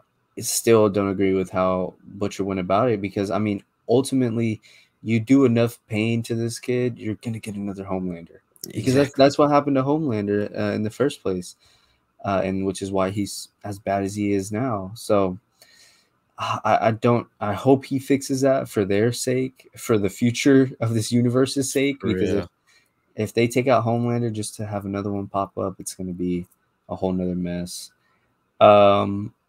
And then we get taken back to like the whole Nina scene with Frenchie, where we find out that Frenchie likes to get very weird scene again. Like, what was your safe word? Yeah, it was like Vincent Castle or something. Yeah. I don't know. It was very weird, but I do wonder where they're going with all of this, because in the moment it kind of feels out of place, but I know at the end of the episode Butcher tells him, he's like, no, you set up a meeting with us, like you set up a meeting with me and Nina, and you get us in there. And then obviously that we don't cut back to that scene again, but it has to be for a reason. Right now it seems out of place, but you know, I know obviously it'll lead up to something. Yeah, overall I don't really have much to say about the scenes with the Russians and stuff, just because I don't have any idea where it could be going or why Butcher would want anything to do with them right now in regards to Homelander and stuff. I think because it had to do with in the story, like the Russian soldiers came to help and they took Soldier Boy's body. Yeah. And so he wants to go to Russia to find out like where they took his body and whoever took his body, because they will know about the weapon and stuff like that. Okay, I think that's why anyway. But no, yeah, that makes sense, because we do know based on the trailers that they do end up getting Superboy or Soldier Boy out. And maybe this could be why he wants to do it. Yeah, that's a very good theory. I didn't even think about that. So then we flip to another insane scene of a dinner with Homelander, the Deep, his wife, and Ashley. And of course, Homelander, being the douchebag he is, he decides to serve seafood. Just seafood, yeah. It's just straight seafood. And the Deep's wife is eating it up. She is like just sitting there going ham on it. Yeah. And she just does not care about how the Deep feels about it at all. And then they bring out Timothy, and I do wonder if this is I don't know. Is this the same octopus that we saw? I don't know. I don't think so, but it would be very funny if it was. Just because I only say that just because it seemed like but here's the thing: it could go both ways with that text that she sent to Deep. Like maybe she knows that like he has to eat it in order to like get back into the 7, and like she wants to be up there with him or whatnot. Or if she's just like, it could be a mixture of both. Maybe it's that, and she also is just pissed at him because like she caught on to the fact that he said all your arms, and all she had to do was look up and see he was talking to a freaking octopus. Yeah. Who knows? Either way, I mean, that scene was hard to watch, or he just swallows the whole thing and the ink sac and all. That's like, yeah. Aren't they poisonous? That's what I'm sure it doesn't even matter to him, though. Well, yeah, that's true. I'm over here asking, like, this literal Aquaman would even. You gotta be curious now, actually. I want to know. Yeah, as soon as you said ink sac, I could have sworn that, an octopus is poisonous if you eat the wrong thing on it. As he's eating the octopus, like he says, he's praying. Like, dude, that was so sad. And it's like we look at the octopus, like if you look at any octopus or any animal, you're like, there are no thoughts behind those eyes. Like they are like not thinking of anything. But then you see this where he can literally hear the animals talking, and he's like, oh my god, he has a family, like he has kids, and I'm just like, oh no, it made it so much more sadder. RIP Timothy.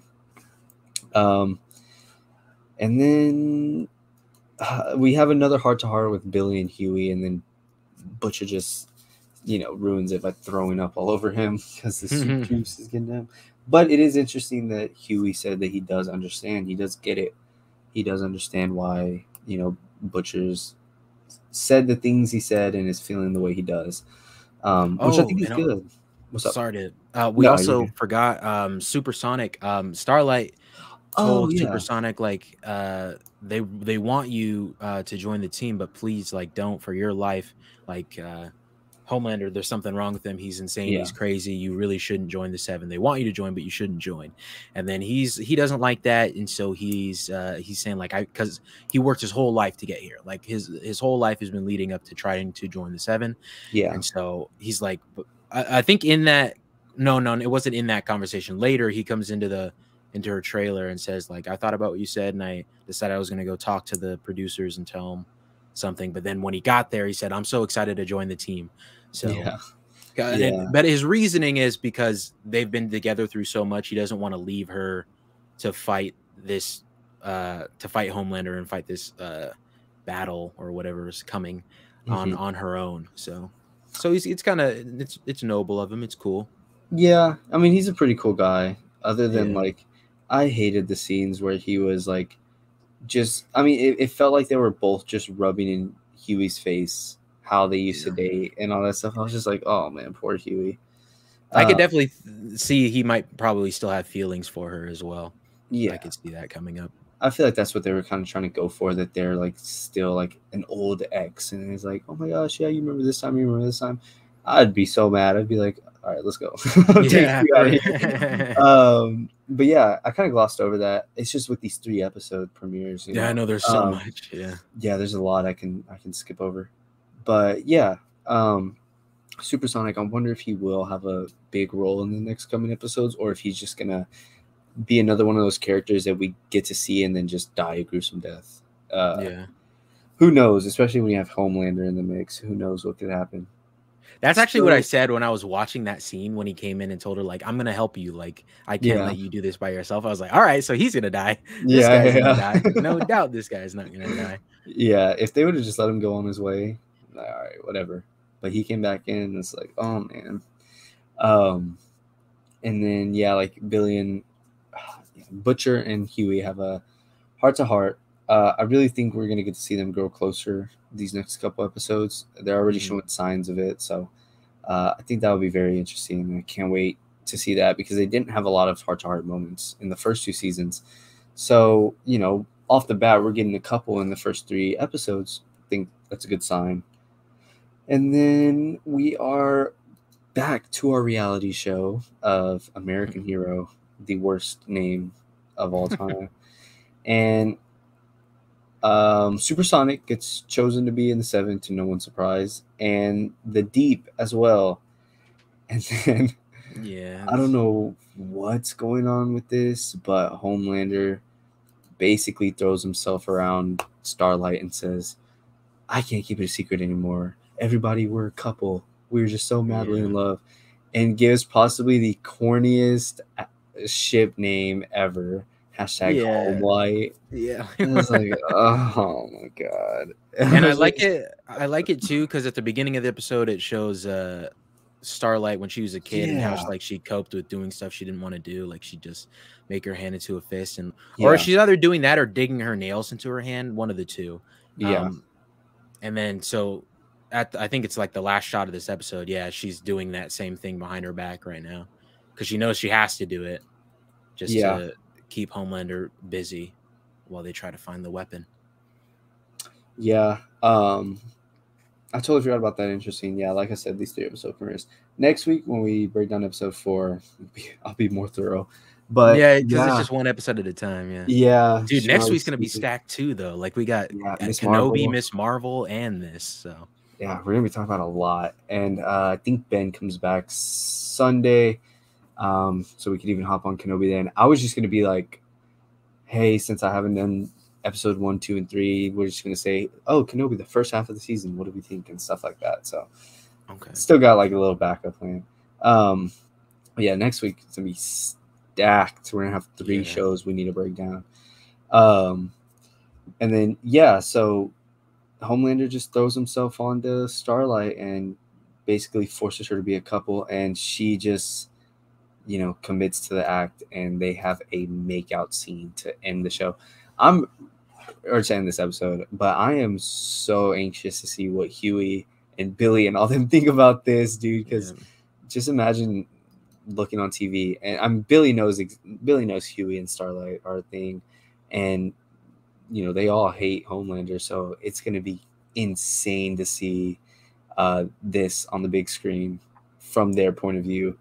But Huey did say, you know, just commit to that. You know, we have to. Huey's gonna be pissed, but like he said it, like she has to stick with it and you know, fully commit. Props to her for fully committing. You know, she came up with that all on her own.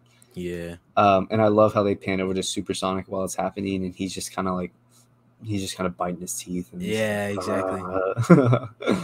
We haven't seen his powers yet, have we? Supersonic. No. Every time we've seen him, it's just been him singing. Yeah.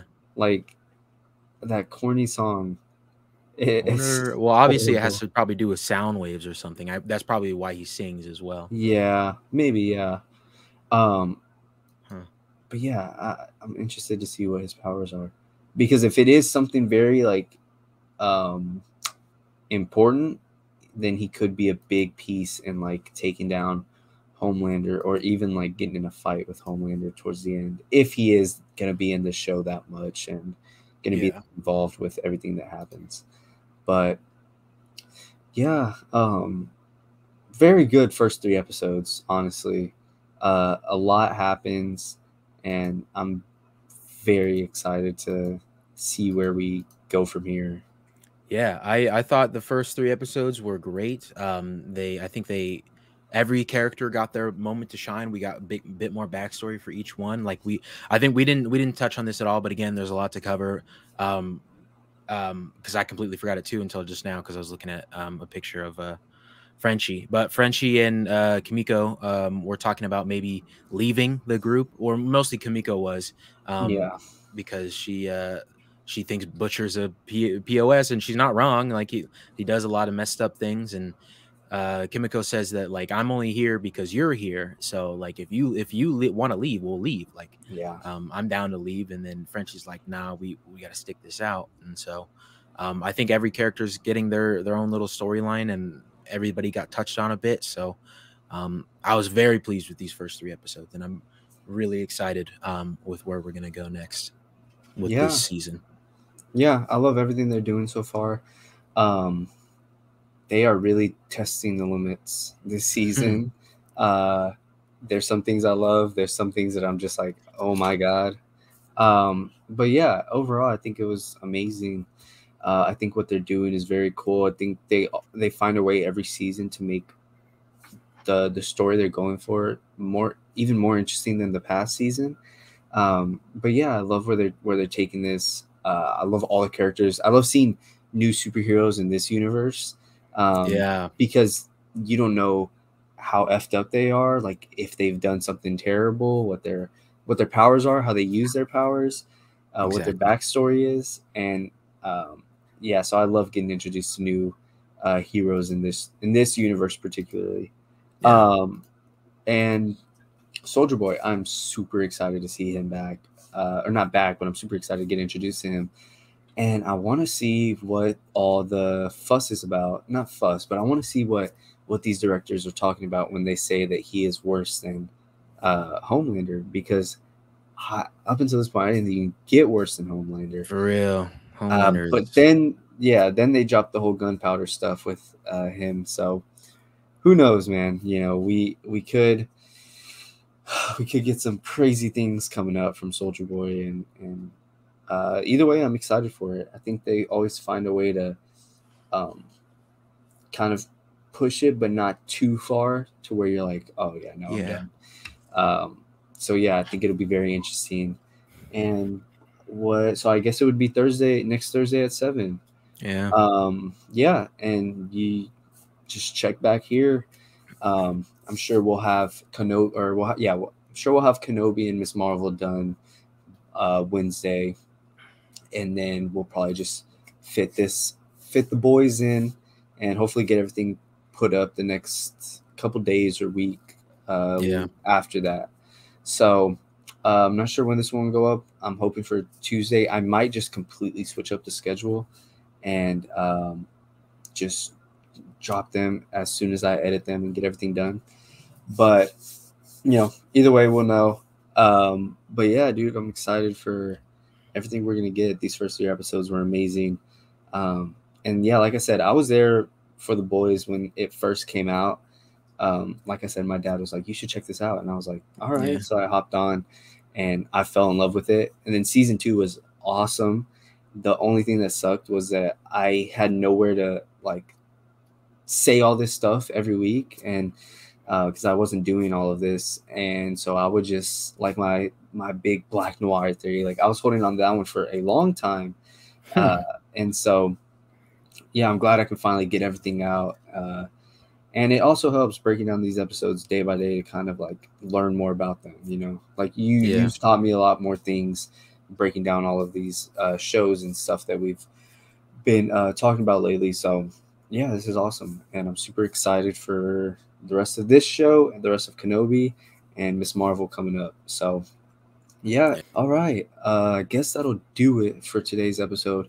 Pretty long one. And then once the single episodes come out every week, they'll be a little bit shorter, but we'll still talk a lot about what happened. We just won't have to cover 3 episodes. Right. Technically, we still will. It'll just be 3 different genres. But for the respective company, we'll have a lot to talk about those single episodes. Yeah, so you can find Charlie in the link tree. You can find his TikTok, his YouTube, everything for him in there. My stuff is in there as well, and so is Ben's from Aspire Entertainment.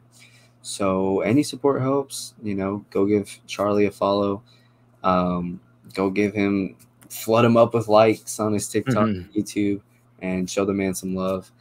And yeah, Charlie, you want to say any last second thoughts? Yeah, I'm really excited this show. I've said it in a TikTok I made today. I forget how much I like The Boys, and I'm sure I'm going to forget I like Invincible just as much. These are super great shows, and I think I'm forgetting my love for Invincible, and so I can't wait for season 2 of that to come out eventually. But that's off topic. But thank you guys for watching so much. Thank you for anybody who's watched all these episodes and sticking around for each and every one. And we appreciate you guys so much. But yeah, if you don't know where to find us, we make TikToks consistently, both Aiden and I, Ben as well. I think we're working on we have a little group going. We're going to see if anybody else wants to pop in on some podcast episodes and stuff too. So you might see some newer faces in here, or maybe you've seen them on TikTok already. Who knows? But yeah, Flood, Aiden just posted a hilarious joke about episode 1 on his TikTok. Go hit up that one. Give that some give that a quick comment, show it some love. But yeah, I can't thank you guys enough for sticking around. Any of you guys who are tuning in, we really appreciate you guys. Thank you. Yes, of course, and all credit to Charlie for that joke. He texted me last night. Dude, because I was like, when you sent that, I was like, yo, that'd be a great video idea. But then I was like, nah, that was Aiden, because I didn't think of that until you sent it, and so I was like, that's got to be him. That's got to be a video for him. So I was like, we got to make a video with that. That's hilarious. Yeah, it was a very funny video. But yeah, very excited for all this, and you brought up Invincible, and that will be coming here soon, and that's just another Amazon Prime gem that I can't wait to get into. So we got a lot of awesome things. You will see us back here within the next couple of days, I'm sure, with everything that we're getting so far. So yeah, thank everybody for listening. Keep an eye out for new videos and everything. Go visit Charlie's page, go visit my page, go visit Ben's page, and just show a ton of love. Anything helps, anything at all. So yeah, with that being said, thank y'all for listening, and we will see y'all in a couple of days. Peace. Thank you, guys.